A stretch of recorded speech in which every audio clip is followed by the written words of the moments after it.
Hi, welcome to Storytime with Gigi. Today, we're going to be reading another story from our Disney Pixar Monsters, Inc. storybook collection. Our story today is called Parade Day Dash.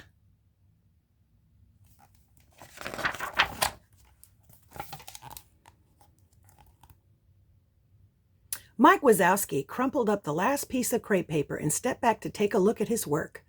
"That's it," he said to his best friend Sully. "It's perfect." Sully hopped up on the parade float they'd been building all day. It was decorated with balloons and streamers and had a row of doors in the middle, just like on the scare floor. It was the best float Sully had ever seen. And when he rode it tomorrow, he'd be doing his favorite thing, pretending to scare.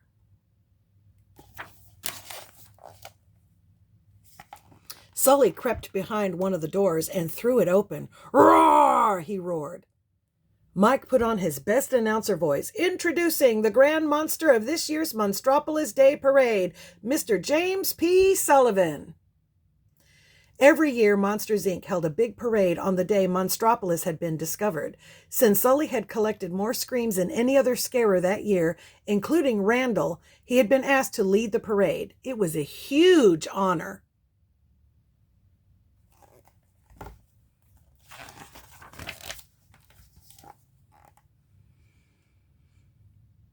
"You're ready to go," Mike said. "Tomorrow we'll hook up my car to the float and we'll lead the entire parade. All the little monsters will love seeing you pretend to scare." He smiled at his friend. "I think you're going to be the best grand monster this town's ever seen." Sully grinned. "Want to take a practice drive along the parade route?" "Sure, hop in," Mike exclaimed. He and Sully rode along. The sun was setting. It was a beautiful night in Monstropolis. Main Street was already lined with flags, banners, and even sour lemonade stands.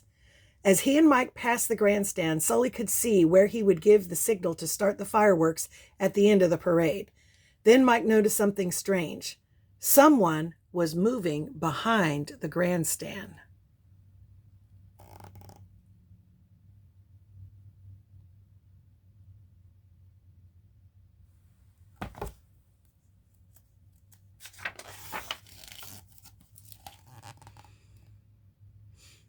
When they'd finished driving along the parade route, Mike drove back to Monsters, Inc. They left Mike's car with the float and walked home. They wanted to be sure to get a good night's sleep. The next afternoon, Sully put on his tall Grandmaster hat. Mike gave him a thumbs up. He looked perfect. Then the friends hurried off to Monsters, Inc. In the parking lot, everyone was getting ready for the parade. Some monsters set up floats while others carried balloons. A tall monster wearing a band uniform waved his tentacles in the air. "Has anybody seen my flute?" she cried. Mike used a hook to attach his car to Sully's float. "She's ready to go," he smiled. Sully jumped up onto the float, but when Mike put the key in the ignition, his car wouldn't start.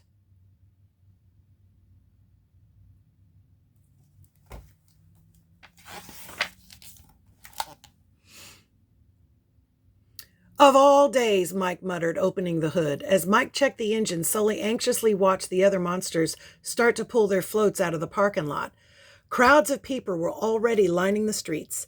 The parade would be starting soon. "Everything okay over here?" asked Mr. Waternoose, the head of Monsters, Inc. "We need you at the head of the parade, Sully."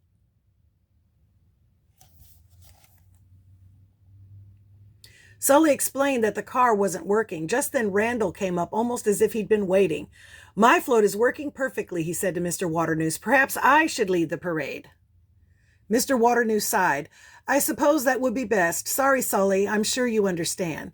Randall's float was covered in mirrors, all reflecting his sneaky image. "Sorry about your float, Sully," he hissed. "Let me know if you need a lift to the gas station."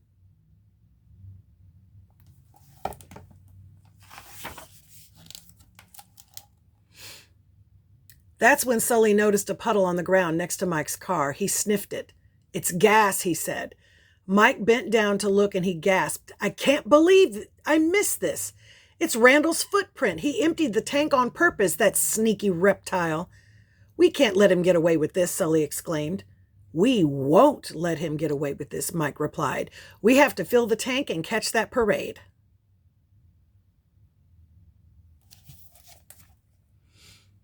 It took Mike and Sully a while to get more fuel, but before long they were racing out of Monsters, Inc. Mike steered the float alongside a marching band at the end of the parade. "Pardon us," Sully called, "coming through." Mike honked his horn to the same beat as the giant tuba, and Sully tipped his hat to the conductor. "Go get 'em, Sully," the band cried.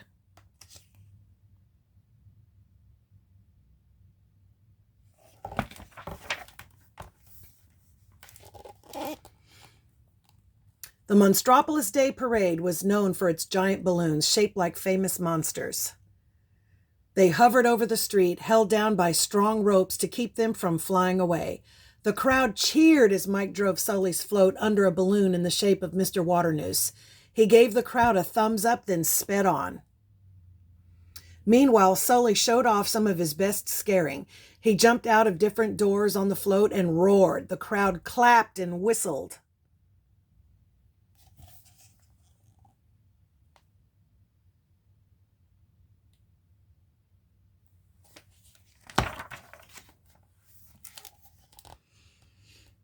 Mike squeezed past a float with Monsters Scouts tossing gummy worms and grasshopper cookies to the crowd.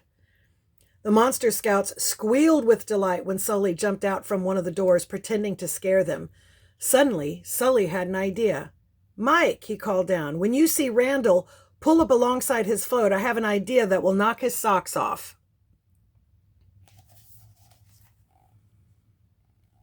They could see Randall now, blowing kisses to the crowd at the front of the parade.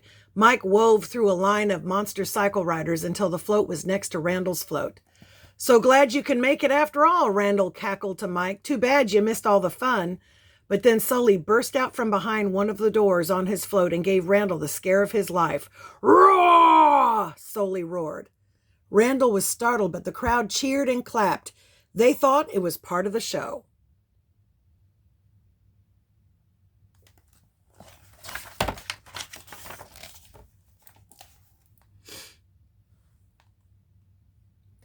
"That was awesome," a boy monster called to Sully as Mike drove them to the front of the parade. Sully winked and tossed the boy his grand monster hat. The crowd cheered. No grand monster had ever done that. Along the way, Sully waved to the crowd. Then he pretended to scare them and they cheered. Sully loved seeing everyone have such a good time. Being a grand monster was more fun than he had imagined. When they reached the end of the route, Sully climbed to the top of the grandstand.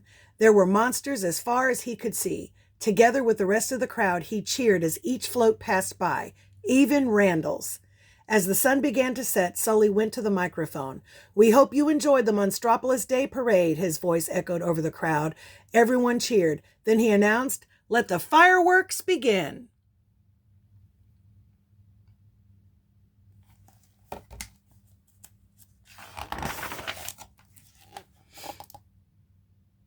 Boom! Sparkling lights exploded in the sky, lighting up the entire town center. As everyone oohed and ahed, Sully smiled at Mike. "Thanks, pal," he said. "You sure saved the day." Mike gave him a thumbs up. "Hey, what are friends for?" And that's our story. I hope you liked it. Make sure that you like and subscribe and share with your friends. Bye until next time.